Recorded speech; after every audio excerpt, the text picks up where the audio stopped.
Hello बच्चों। आज मैं आप लोगों को क्लास 6 की जो आपके पास न्यू एनसीईआरटी की बुक है ना, उसमें जो आपके पास चैप्टर नंबर 7 है फ्रैक्शन, आज हम इसे स्टार्ट करने वाले हैं। पहले के जो चैप्टर्स हैं 3, 4, 5, 6 वो भी चैनल पे अपलोड हो रहे हैं, तो आप उन्हें भी साथ साथ कवर कर सकते हैं। देखिए, फ्रैक्शन में आज हम पहले इसका इंट्रो जानते हैं कि क्या होता है फ्रैक्शन, फिगर इट आउट के क्वेश्चन फिर हम बाद में सीखेंगे। तो आपसे कह रहा है recall that when some whole number of a things are shared equally among some number of peoples, fractions tell us how much each share is. कह रहे एक बार आप याद कीजिए, जब एक कोई भी एक पूरी चीज कुछ लोगों में बांट दी जाती है, तो हर जने को कितनी कितनी चीज मिली, कितना कितना पोर्शन मिला उसका, उसे हम बोलते हैं फ्रैक्शन। फ्रैक्शन हमें यही बताता है। फॉर एग्जाम्पल, हमारे पास अगर ये एक रोटी है, मैंने इन्हें दो जनों में बांट दिया, जैसा कि यहाँ पर किया गया है, वही अभी मैं आपको बताऊंगी भी।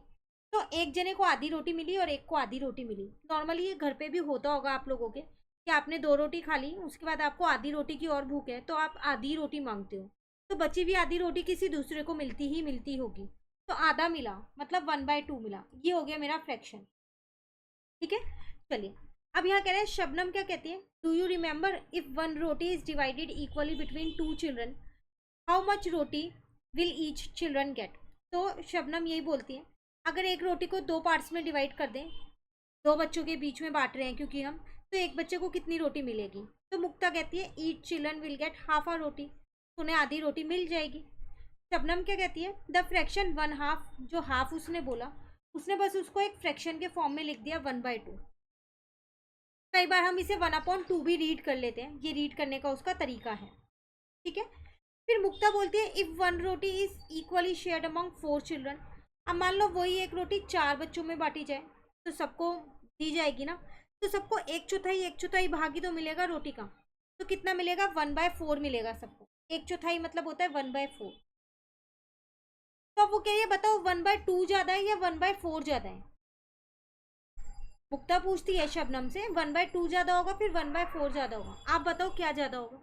अब आप खुद सोचो, अगर आपको 1/2 मिलेगा रोटी का या 1/4 मिलेगा।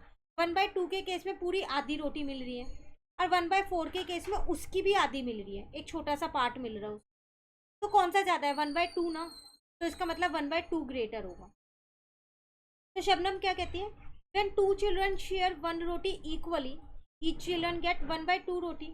When four children share one roti equally, each children get 1/4 roti. Since in the second group more children share the same roti.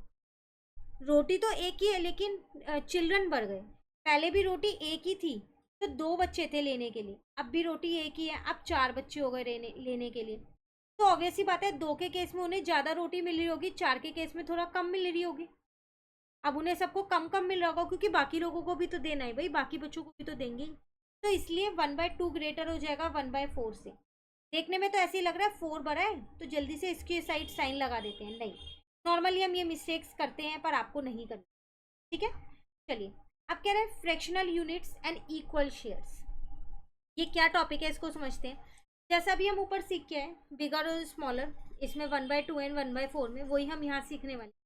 तो बीनी एक विच फ्रैक्शन इज ग्रेटर, वो बोलती है इसमें से कौन सा फ्रैक्शन ग्रेटर है। देखा जाए तो 9 बिगर है, तो फिर मैं तो यही गेस करूंगी कि 1/9 जो है वो ग्रेटर होगा। क्या मैं सही हूँ? नहीं। ऐसी मिस्टेक मैंने आपको अभी बोला कि हम नॉर्मली करते हैं, कि हम सिर्फ फ्रैक्शन देख लेते हैं नीचे कौन सा नंबर बड़ा है, और उसके साथ ही ग्रेटर का साइन लगा देते हैं। अगर आप एक रोटी को 5 बच्चों के बीच में बांटो और वही रोटी को 9 बच्चों के बीच में बांटो, तो आप खुद सोचो ना, जो आपने 5 बच्चों के बीच में रोटी बांटी है उन्हें ज़्यादा शेयर मिला होगा एज कम्पेयर टू जो रोटी आपने 9 बच्चों के बीच में बांटी है उससे, क्योंकि रोटी सेम है, बच्चे बढ़ गए हैं। अगर रोटी भी बढ़ती तो अलग बात होती ना। तो इसका मतलब यहाँ पर भी हमारा 1/5 ही ग्रेटर होगा, 1/9 ग्रेटर नहीं होगा। ठीक है, अब आपसे कह रहे हैं when one unit is divided into several equal part, आप एक ही यूनिट को कई जगह बांटे जा रहे हो, तो each part is called fractional unit. तो जिसमें भी जिन पार्ट्स में बांट रहे हो उन पार्ट्स को बोलते हैं हम फ्रैक्शनल यूनिट। ठीक है, और इन्हीं को ही हम फ्रैक्शनल यूनिट्स कहते हैं, 1/2, 1/3, 1/4, 1/5। और इसी का ही दूसरा नाम है फ्रैक्शनल यूनिट का यूनिट फ्रैक्शन। ये फ्रैक्शन का एक टाइप होता है। फ्रैक्शन के देखो बहुत सारे टाइप होते हैं, proper fraction, improper fraction, mix fraction, equivalent fraction, like fraction, dislike fractions होते हैं और यूनिट फ्रैक्शन। तो उन सारे पार्ट्स में से एक पार्ट आज की क्लास में हमने समझ लिया, यूनिट फ्रैक्शन। ठीक है, अब इसी पे बेस्ड कुछ फिगर इट आउट के ये क्वेश्चंस हैं, ये मैं आपको नेक्स्ट क्लास में करा दूंगी। 3 to 4 क्वेश्चन से जल्दी से कंप्लीट हो जाएंगे। उसके नहीं 3 to 4 नहीं है भाई, और भी है, 5 है। उसके बाद हम नेक्स्ट टॉपिक शुरू करेंगे अपना यहाँ पर, जो ये वाले टॉपिक्स हैं। ठीक है, डेली एक एक दो पेज की एक्सप्लेनेशन करेंगे तो चैप्टर जल्दी से कंप्लीट हो जाएगा, क्योंकि इसके साथ साथ और चैप्टर्स भी चल रहे हैं तो आप उन्हें भी कवर कर पाओगे।